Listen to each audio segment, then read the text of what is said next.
Welcome to the session on the expanding scope of IPT. I think it might have also been trailed in some places as trends in IPT. A quick introduction for those of you who don't know me. I'm Joseph Fimbo, Client Director of the captive practice at Fiscal Rep, so I deal with a number of captive clients and also look after a number of P&I clubs as well. I've been in IPT for some time now,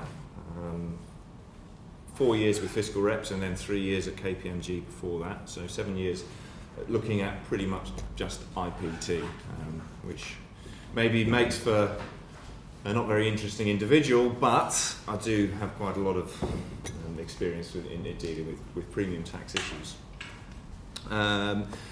And I'll allow Oana to introduce herself. Hello, my name is Oana. I'm from Romania. Before coming to Fiscal Reps, I graduated with a Bachelor in Economics from Bocconi University in Italy and with a Master's in Finance from Grenoble Graduate School of Business in France. After university, I started working as a finance controller, and currently I'm a client specialist in Fiscal Reps for almost 1 year in the captive practice.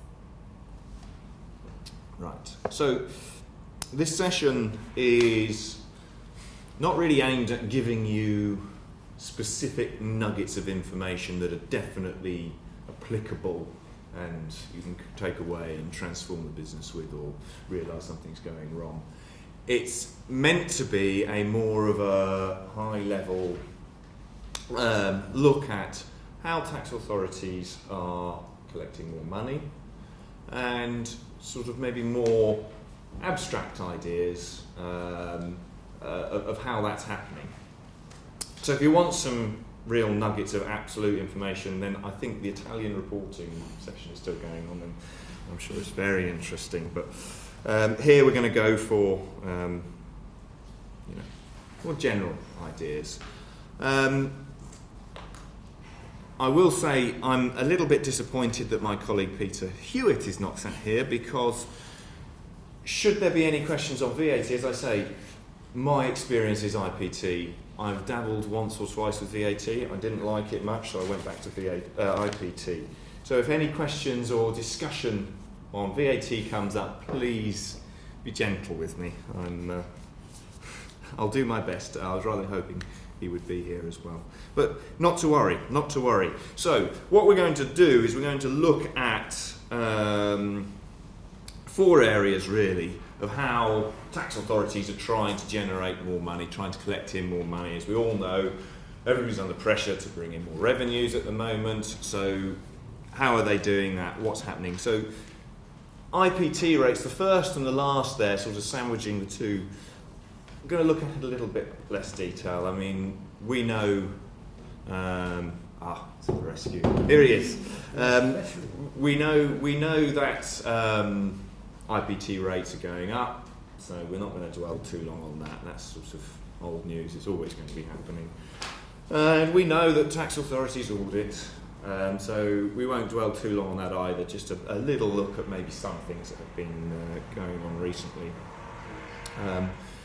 Really, we're going to be focusing more on these two in the middle. The first question, what is insurance? And sort of looking at how that can cause some issues for IPT applications, trying to understand what insurance actually is. And also the taxable basis. On what amount are we going to be calculating IPT? Which value are we looking at when we're calculating IPT? So without further ado. So, as it was mentioned a couple of times today, governments are trying to raise more money to the present economic environment, and one way they're doing it is by increasing tax rates. What's interesting, however, is looking at the trends of how tax rates in general have changed in recent years. We can see that governments shifted their attention from direct taxation to indirect taxation as a means to raise more revenue. Looking at this slide, we focused on 4 countries in Europe that experienced some of the most volatile and drastic IPT rate changes in the past decade. Starting with Netherlands, we can see that the first significant increase happened in 2011 when the government increased the rate from 7.5% to 9.7%. So it's an interesting story because what happened was that the government initially intended to increase the rate to 9.5% as effective of 1st of January 2011. And due to the pressure from the industry, they decided to postpone this decision by 2 months. In doing so, they would of course lose some revenue, but they decided to temporarily increase the rate to 9.7%. But how you can see from the graph, the rate was never decreased back to 9.5%, but it was more than doubled in 2013 when they increased it to 21%. Netherlands now having one of the highest IPT rates in Europe. Moving to the UK, we can see that the UK also experienced a small rate increase in 2011 when the government increased the rate from 5% to 6%. However, the most interesting rate increase happened this year in 2015, as we all know, when the government increased the rate to 9.5%. I'm not going to go into much more detail as we have a separate session on this topic. So I'm going to move to Ireland. Ireland has one of the lowest rates in Europe, so you might wonder why we chose to look at it. However, looking at the graph, we can see that Ireland also experienced a high increase in 2012 in the rates when the government increased the rates from 3% to 5%, so they almost doubled it. What happened in 2012 was that one of the biggest insurance companies in Ireland, Quinn Insurance, went bankrupt. So the government had to intervene and cover the claims. So the increase happened because they introduced the compensation levy fund, which purpose was to protect consumers in the event that big insurance companies would go insolvent. And lastly, looking at Finland, we can notice that Finland has not experienced such a drastic IPT rate increase compared to the other countries. However, what's important to note about Finland is not only does it have one of the highest IPT rates in Europe, but also in Finland the IPT rate is at the same level as the VAT rate.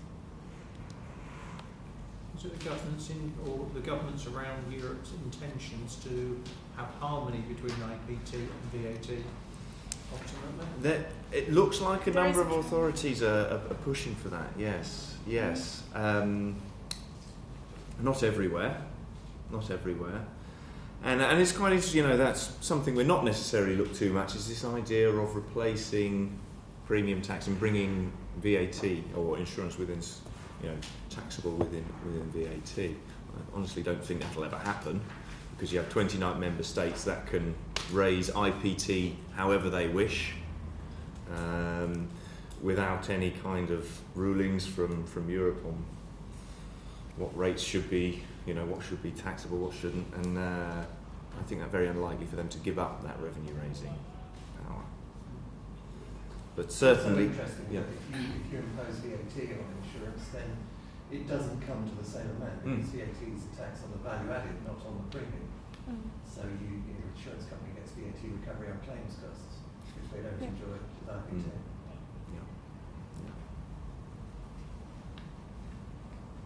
Are there any further questions? Okay, so what we did in the next slide, we focused on the bigger picture and we compared how the IPT rates increased in 19 European countries in the past decade for a general liability program. As you can see from the graph, in 2006, on average, the IPT rates were at 6%, while in 2015 they increased by 3 percentage points to 10%, which is quite a significant increase. However, what you can notice from the graph is that there are some countries which did keep their IPT rates stable throughout the past decade. However, as was again mentioned earlier today, countries like France are already planning to increase some of their rates. But most notably, most of the countries did increase their IPT rates over the past decade, or they introduced an IPT regime if they did not have one. But what we need to consider about IPT and why it makes it a high-risk area is the fact that IPT is a tax that is not so much under public scrutiny, so that, like, compared to other taxes such as VAT or income taxes. I think most of us would find unacceptable a VAT rate increase of 100%. And any government that would try to implement such a measure would be a very unpopular government.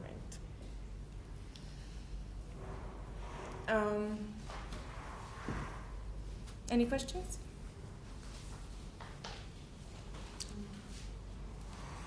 Right. So that's rates are going up. They're always going up. Now we're going to sort of look at a bit more of an abstract question of what is insurance. And it's quite a key idea really when you consider that IPT is due on insurance. So we need to understand what is insurance and when IPT will then be due. And interestingly, insurance is often not terribly well defined in premium tax legislation. We all have an idea of what we understand to be insurance, but it's not necessarily clear-cut. And to sort of demonstrate this, I've got here is HMRC's public notice on this particular area of what is an insurance contract. And they list a number of items that are characteristics of an insurance contract, but not a definition of an insurance contract. So they would expect to see most of these things in a contract of insurance. So just briefly to look at them, we're clearly identifying what is insured. There must actually be an insurable interest there. There needs to be a fee, generally called a premium. The premium is calculated based on the corresponding pool of risks. The insured is required to disclose any material facts before entering the contract. In the case of breach of contract, the insured can declare the contract void, and the insured has an absolute right to payment or assistance in the event that the risk insured does materialise. As I say, these are all things which might form part of an insurance contract.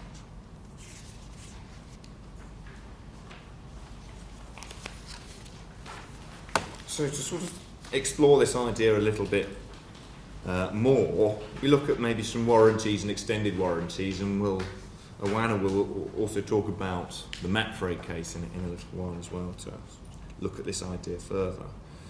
So again, we're sticking here with UK, looking at warranties. So warranty sold by the manufacturer of goods, for example, provides the customer with a guarantee that the product will not break for a certain amount of time. And in the event that the product breaks during the warranty period, the manufacturer will repair. So the question here is this a contract of insurance? And the UK authorities' view on the issue is no. This is not. This is not an insurable interest. It's a promise by the manufacturer of a good that their goods are in a certain level of quality, and if they're not, then they'll replace or put right. However, if we go to extended warranties, where the insurer takes on the risk in the event that the insured item breaks, the insurer will cover the associated costs. We ask, is this an extended warranty? Is this extended warranty subject to IPT? Yes. Now the differences here are quite subtle, but the tax treatment is very different.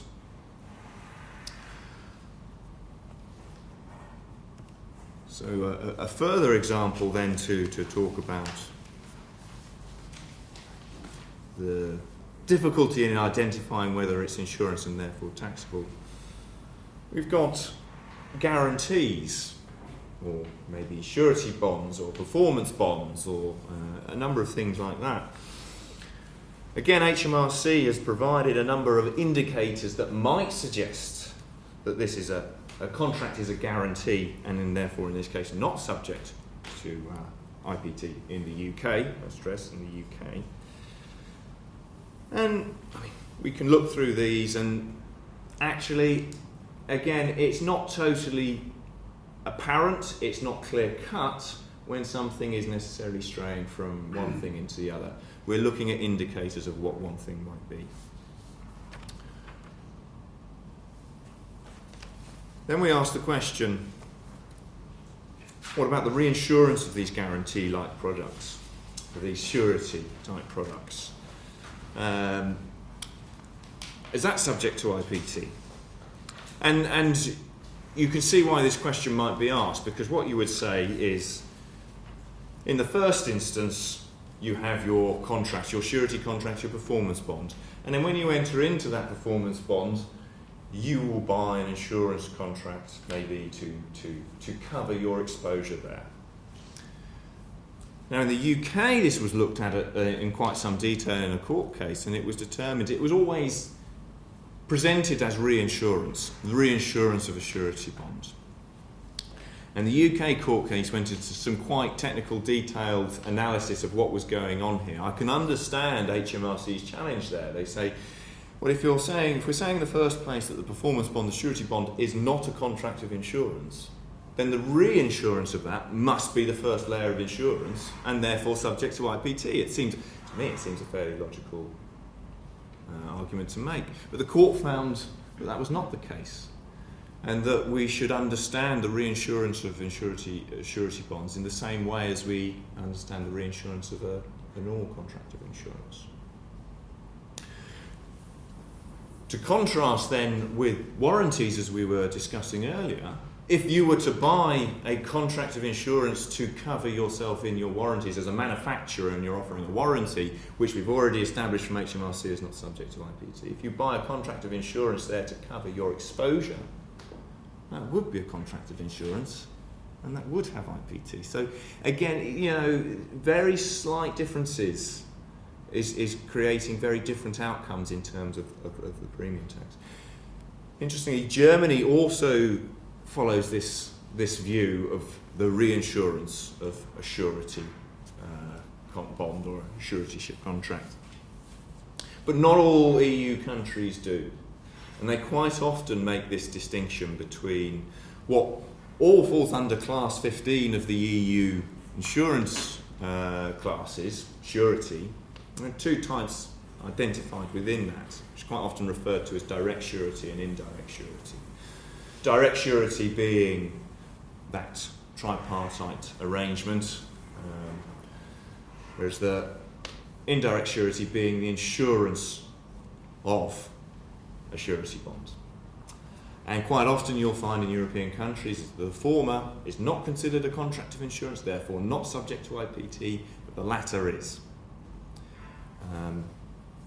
Again, no consistency across Europe there, different understandings of what is a contract of insurance, different bits of case law going on to assess and look at this and try and understand what's really happening there. So that moves quite nicely on to the Mapfre case, which is a recent case, on this sort of this idea of I'm trying to, what is insurance? Are we dealing with an insurance transaction? So, as most of you might know already, the facts of the Mapfre case are as follows. So Mapfre is an Italian incorporated company who was operating in France, selling second-hand car warranties through second-hand car dealers. If we look at this diagram that illustrates the company's activity, we can understand that what happened in practice is that if you decided to buy a second-hand car, go to the car dealership, the car dealer would offer you the option to purchase a warranty together with the car. In the event that the car broke down, you would choose a garage to repair the car. The garage would send a quote to Mapfre, and if Mapfre accepted the quote, the garage would carry on doing the repairs, and of course Mapfre would cover the corresponding costs. Mapfre took the view that their activity actually represented a service that they were providing to the car dealers, in the sense that would make the sale of the car more attractive. So as a result, they were collecting and paying VAT. However, the tax authorities, French tax authorities, picked up on this case and said that the sale of warranties actually represented insurance transaction, hence they should not be paying VAT but IPT.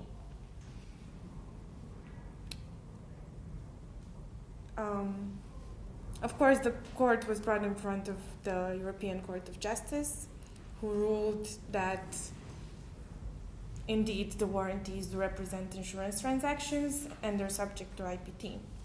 And if we look at the tax implication of this judgment, you can see that not only the warranties are now subject to IPT, but what's important to notice is that under the VAT scenario, MAPFRE could recover the costs connected to the VAT connected to repair costs. But now, since insurance is an exempt supply and we have an exempt supply in the supply chain, MAPFRE can no longer recover those repair costs, hence making their activity potentially more costly. Do you have any questions? Okay. Is that clear?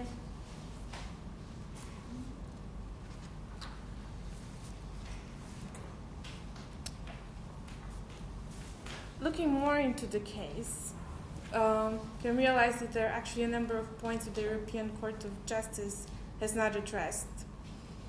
And think of it, countless questions can arise from this judgment. And what we've looked at is, will this judgment be implemented only for second-hand cars, or will all warranties be subject to IPT? This is a tough question to answer because we have not seen any reactions from any of the member states yet. And when we look at the example of the UK, we said in the UK it's clear. Warranties in general are not subject to IPT, but extended warranties are. However, as I said, other member states may take a different take on this case. And our view is that this judgment will not be limited to second-hand cars, but it will mostly apply to extended warranties in general. Another important point is the regulatory implications of this case. So now MAPFRE is collecting IPT. Does it mean that it should also be regulated as an insurance company? Again, tough question to answer because, as you all know, the insurance industry is incurring high costs to very strict regulations brought by Solvency II.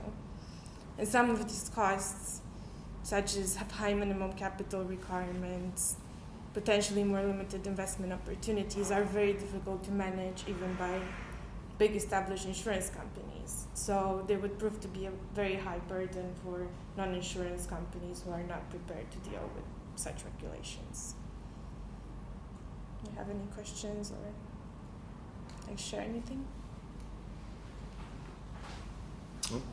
Nobody's heard, I suppose, of any reaction from any of the member states on this case.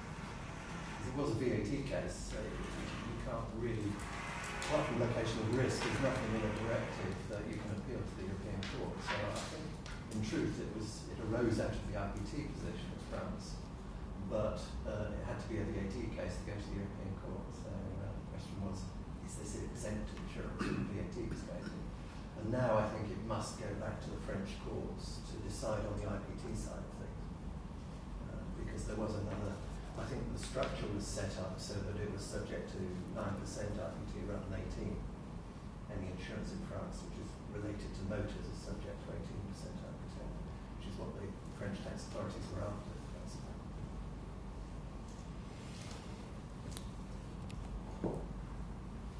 So there's another example here, just of a court testing the understanding of what a contract of insurance is, and there's some interesting pieces that come out of this, some interesting ideas that came out of this court case.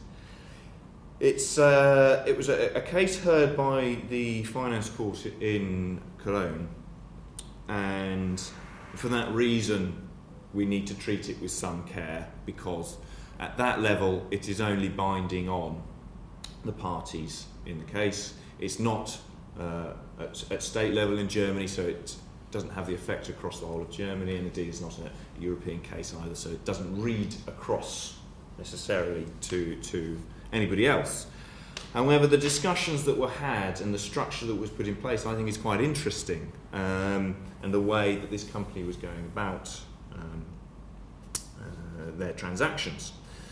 So, the background to this case is that there was a German parent company with a number of subsidiaries operating in Germany, and they bought an insurance contract to cover their credit risks, export credit risks and domestic credit risk as well, covering the parent and all of the subsidiaries. And they decided that they wanted to change this arrangement. They didn't want to buy credit insurance. Instead, they wanted to put in place what they called an indemnity bond. And essentially, they just took all of the terms from the insurance contract and transferred it across to a new arrangement between the parent company and the subsidiaries, whereby the parent company would indemnify any of the subsidiaries that suffered a loss. So they were taken to court by the tax authorities, who thought this was a rather suspicious arrangement. They say, well, you've just taken an insurance contract and called it something else, basically, so we want to challenge that. The arguments put forward by the company well, as follows. We'll go through them. I think some are almost comical, but some are quite serious and interesting ideas. So first of all, they said it's called an indemnity bond. We're not calling it insurance, therefore it's not insurance. They're saying by calling it an indemnity bond, that's indicating the will, the intention of all the parties involved. It was not to buy insurance, it was to have an indemnity bond. Another argument they put forward was that case law in Germany has shown that an insurance relationship requires some kind of risk community, some kind of pooling of the risks. And in this case, there was no risk community because they're maintaining all of the risk within the group, in fact, with the parent. The intention of these indemnity bonds was actually to have slightly better terms than they were able to buy on the open market. So I said they transferred exactly the terms, but there were slight improvements. The most notable was that they said that the pricing of the recharges, internal recharges for these indemnity bonds, was based on bank guarantees rather than insurance contracts. So the sort of benchmarking exercise that had been undertaken, they'd looked at bank guarantees, not insurance. Again, another indicator this is not insurance. He also argued that this can't be an insurance arrangement because we're not an authorised insurer. We're not an insurance company, so it can't be. An insurance contract is one that is issued by an insurance company. And then finally, they argued that the indemnity bonds are actually more in line with other services that they are providing to the group, the parents are providing to the group, such as IT services and admin services. So the tax authorities didn't really like that very much, and actually took them to the court and won the case. So that arrangement, they weren't paying IPT because it's not insurance. So took them to the court and they won the case, and the reasonings, were fairly straightforward and logical, really. You're saying there was a premium being paid, there was an intercompany charge. That constitutes some sort of consideration there. There was a risk community, they argued, with the subsidiaries pooling the risks into the parent, and so that forms a risk community. The risk community does not need to be thousands of separate policyholders. They just decided there was a risk community there. Quite understandably, they said calling it an indemnity bond is irrelevant. We don't care what you call it. If it shows the characteristics of insurance, it's insurance, which is a fair enough argument. And they also said whether it's part of the holding company services to the daughter companies is not relevant. It might influence the decision, but really who's providing the service to whom is not relevant. which then led on to the final point, the fact that the legal status of the insuring party, again, is not relevant.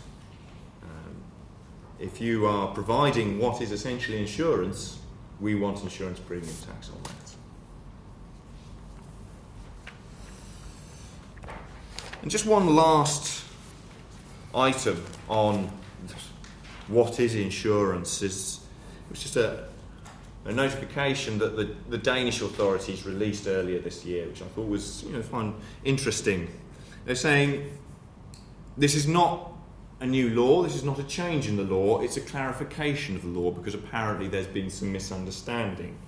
So roadside assistance contracts are subject to the tax on non-life insurance in Denmark, 1.1%. And they were saying, well, that's not really what we're focusing on here. What we are making sure is that if you are providing roadside assistance, you may well not be an insurer, but you still have a requirement to register and account for the insurance premium tax there. And that was just sort of, to finish that little section off, it's just to say who you are and what you're calling it and so on is not necessarily the key thing here. It's looking at what is insurance, and as we've said, that's not necessarily all that clearly defined. And a number of cases recently are showing that it's an area that tax authorities are looking into, are trying to get to grips with, and maybe find extra revenue there. So now we move on to sort of the next area that I'd like to look at, which is what is the taxable basis. So we say that premium taxes are due on premiums, which is a fair enough statement, except when you look at a premium, obviously it's made up of a number of different parts. There's what might be the risk premium, there's commissions, there's policy fees, there's administration fees, potentially excess and deductible payments could fall into the definition of a premium. So what is subject to IPT? What can you exclude or include? Now, I'm not going to go through every European country and say what their rules are there, but they do vary from country to country. But what I'm going to do is have a quick look at another case that came from the Cologne Court. Cologne Court's produced, for us IPT enthusiasts, quite a few little gems in the past few years. Again, not applicable to anybody other than the parties there, but is indicative of what is being thought about, what is being looked at. So what we had here was a block policy arrangement whereby a travel agent was purchasing a block policy from an insurer. They were the policy holder. They were then selling holidays and travel agency services to their customers, included in which was insurance, travel insurance. The insurer was accounting for the IPT on the premium paid between the policyholder and the insurer, and that's actually in line with the German law. The German law says it's the consideration paid by the policyholder to the insurer. But in this case, and very commonly, you have these arrangements whereby there are other beneficiaries that sit under there which may pay some consideration to enjoy the coverage, but they're not defined as a policyholder. The tax authorities looked at this and they saw, well, okay, you're charging on the premium, but then when you do that, you're also charging an extra fee as well. We think that the IPT on that extra fee is due. And the insurer was not accounting for that, they were only accounting for their IPT on the premium they received. And it was found in favour, again, of the tax authority, and that in such a circumstance, IPT was due on the total consideration paid by the beneficiary. Now that's actually in line with a number of other states. You would actually expect that in the UK. And they probably could have avoided this had they been a little bit more thoughtful about how they structured the arrangement, had they separately listed their additional fee on the invoice is separate to the insurance premium, that might have been enough to exclude it. Certainly if they'd written it under a separate contract, that would probably have been enough to pull their additional fee out of the scope of IPT. But they didn't, and unfortunately they got whacked with a 19% IPT bill.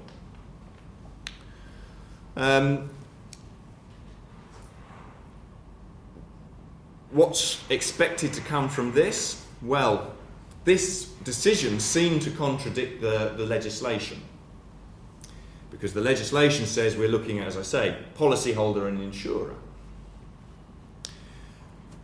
But what the court has done is they've broadened that interpretation there of policyholder and actually brought it more in line with the principles that were applied in, say, the Caverna case, where the definition of policyholder was broadened right out, and that the beneficiaries were therefore deemed to be policyholders.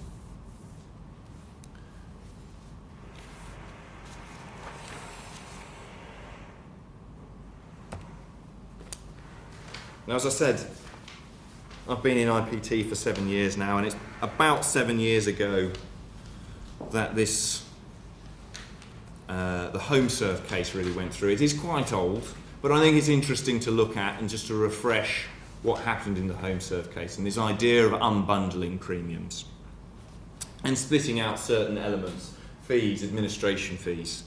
So it was one of the first proper chunky pieces of IPT work that I really ever got into, so it's quite special to me in that sense. What was happening with the HomeServe case is HomeServe was providing boiler repair services and I think drain unblocking as well. And they were providing that service, which was insurance, and within that total fee they had their own fee for administering the contract, an administration fee, if you will, which was made up of £14. They were charging that all as one amount, but it was charged under a separate contract. So you had clearly your insurance contract and then your administration fee contract, separate contracts, which they felt complied with UK tax law, which said if there's a separate contract, you know that's outside the scope of the IPT. HMRC looked at it and saw it as a bit of a planning arrangement, saying they're carving out a great big chunk of premium, saying it's something else, and therefore not paying IPT on it. And HMRC took them to court, went to court, and the court initially found in favour of HMRC. And they said, no, it's one supply, it's one amount of premium that's being paid. HomeServe appealed, and they were actually successful in the appeal to successfully argue that we're not looking at necessarily what the customer is seeing, we're looking at what is the definition of separate contracts in terms of IPT. And in terms of IPT, it met all the tests. They were separate contracts, so the admin fee should not be subject to IPT. So what did HMRC do, or rather the government? They closed the loophole and changed the law. But they did it in a very narrow fashion. They saw that this was an area that was going to be exploited by a particular sector of the insurance market. So actually they put out 4 conditions which would say that the separate contract could still be subject to IPT. All you had to do was break one of those conditions, not meet one of those conditions, and then you would fall outside. It would be deemed as a separate contract for the purposes of IPT. And really, when you look at them, you can see that it's geared at high volume, off-the-shelf insurance products, really. So condition A, it has to be an individual entering into the contract. So straight away, all corporate insurance, all commercial insurance bought in pursuit of business falls outside. So you can have that separate fee under a separate contract there. Secondly, the individual is unlikely to enter into the separate contract without also entering into the taxable insurance contract. Now, who on earth is going to pay somebody to arrange an insurance contract which they don't buy?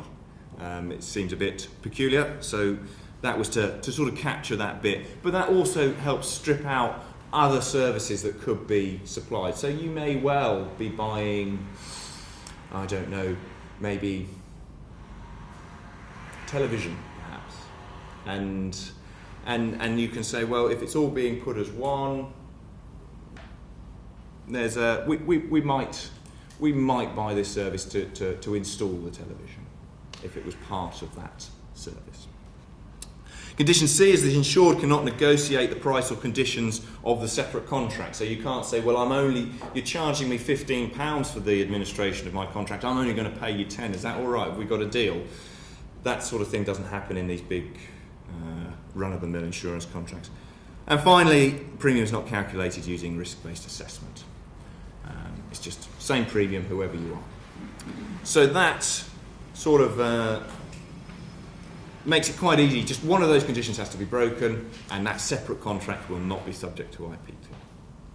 And I think the point here is really that this idea of what is the premium is looked at and inspected and on the radar of tax authorities. There are similar ideas in Denmark where brokers' commission can fall outside of the charge to IPT if it is charged under a separate contract. However, if we look at an anecdotal piece here in terms of the Netherlands, it's not something I've been directly involved with, but I'm aware has happened. There was an arrangement whereby a corporate insured was buying a global programme on an annual basis covering property and their liability risks throughout Europe and the world, and they were paying a broker to arrange those contracts. So they paid the premium, and there was an allocation of premium across the various countries where there were risks, and IPT paid accordingly. However, they also paid separately an additional fee to the broker for arranging the contract. That fee included other services such as risk assessment and other bits and bobs that were involved in putting the programs together. The Dutch authorities saw that charge and they said, well, hang on a minute, we want some IPT on that. Even though it's under a separate contract, they asked the question, would you have been able to purchase your insurance coverage had you not paid this additional fee? And the answer was no. Paying the broker that separate fee was part of the deal. You had to do that to get the coverage. So the authorities requested an apportionment of that fee with Dutch IPT charged at 21%. Now I believe it says the court decided, but I don't think it even actually went to court. I think the people involved decided that once you actually allocated the fee out to the insurance part of relating to the Netherlands, it was far cheaper just to pay 21% on that and be done with it rather than worry about it any further. It would have been interesting had it gone to court. It's the last point on the unbundling of the premium here, and it was a little bit of good news maybe for the insurance community. A little while ago, it's only got to the first tier tribunal in the UK, but because it's IPT, I quite like it. It was a guarantee protection insurance. It was a company that was providing insurance alongside double glazing. But what they were doing was not honouring the terms of their binder agreement, their co-holder agreement with an insurer, and they were charging quite a substantial extra fee on top of the premium that they were selling. And they weren't telling the insurer that they were doing that. HMRC found out about this and said, well, as the insurer, they were only paying 6% on the premium that they were being told about, which is fair enough from the insurer's perspective, I should say. But HMRC was saying, no, the total amount of consideration paid by the policyholder has to be subject to IPT. And in this case, the court said, hold on a minute. They were charging that extra amount without the consent of the insurer. They were charging that extra amount. They're not telling the insurer. So there's no way that the insurer could ever account for that IPT. So in that case, they didn't. I think that then went on further, and there was a fraud case that was looked at in that instance. But I think what that shows is, yeah, HMRC is on this. They are looking at charging other things, bringing other things within the scope of IPT. Right, 5 minutes before we have lunch. Very quick, it's been talked a bit about by Mike in the main room. I'm just going to very briefly go through a couple of things that I've noticed in terms of tax authorities going out and getting extra revenue through audits. You know, it's a very easy way for them to achieve a little bit of extra revenue. You don't need new law, you don't need court cases necessarily. You go and find a mistake and you collect extra revenue that way. And certainly when chancellors and shadow chancellors are saying we're going to collect a whole load of more uncollected tax revenue, you can see how this is going to become a bit more of an issue. So in the UK, they've been sending out phishing letters, sending out innocent questionnaires, asking seemingly innocent questions. If you don't give the right answer to it, they might ask some more questions and start looking into them in more detail. And they're very concerned about there being a good, clear audit trail, being able to demonstrate that from point of sale through to tax return, you can follow that tax amount and demonstrate to the authorities that you've done that. Another thing they're quite keen on is tax points in the UK, and certainly with the UK rate change happening a couple of weeks ago, I think it's going to be a real focus for HMRC, trying to find people who are bringing tax to account maybe a little bit early to enjoy the 6% rather than 9.5%. In Germany, we're seeing a huge amount of audits of corporate insureds, of policyholders, and general tax audits of the policyholder. The tax authority will see in the accounts a premium payment or a premium recharge from the parent company, and they will say, prove to us, if you want that tax deduction for your corporation tax, that premium to be deducted, prove to us that that's a proper insurance premium and that the IPT has been paid. So the policyholder is going to the insurer and saying, we've been asked to prove that the IPT has been paid, can you show that it's been paid? And then straight away the insurer, through one policyholder, has been pulled into tax audit by the German authorities. And that's why this change came about a few years ago, about the details required on your German invoice. So it's very easy to show that that tax has been paid, and the policyholder can absolve themselves of any responsibilities, hand it over to the insurer as their problem to deal with. In Spain, the 4 provinces in the Basque region, Navarra, Álava, Guipúzcoa and Vizcaya, have intensified their efforts to collect IPT based on risks in their particular province. The most recent development there is Navarra has actually recruited third-party tax collectors to help them in collection of unpaid taxes. So they're looking quite seriously at bringing in extra tax revenue there. I'll just finish with Greece. I don't think we're necessarily going to see any audits coming from Greece. The tax authorities do not have the resource or the ability to perform any serious audits, certainly not of freedom of service companies. You know, if they're looking to collect revenue, they would go after the domestic companies. That's where the bulk of the business is. But the rate change in July came in so quickly and was quite significant, from 10 to 15%. And for anybody who was enjoying exemptions that gone and just straight in at 15%, I think it's probably an area that they are aware is going to be contentious, and an area that could be quite keen focus for them. and it won't necessarily come through an audit, but should you need to present yourself in front of the authorities for such purposes as maybe a reclaim or a correction, a late filing, a voluntary declaration, exposing yourselves to the tax authorities in that way could well lead them to asking more questions to say, well, show us that everything else is okay. Before we pay you this refund that you think is due to you, show us that everything is in order around that time. So probably quite key that that is addressed and all in order. And that's all I have to say. As I say, it was not supposed to be too specific. I realised I did go into the details of some cases in quite some detail.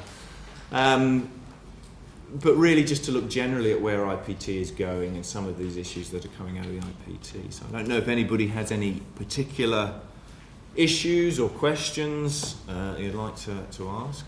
And if not, we can go to lunch. So not putting you off asking questions, but lunch is ready.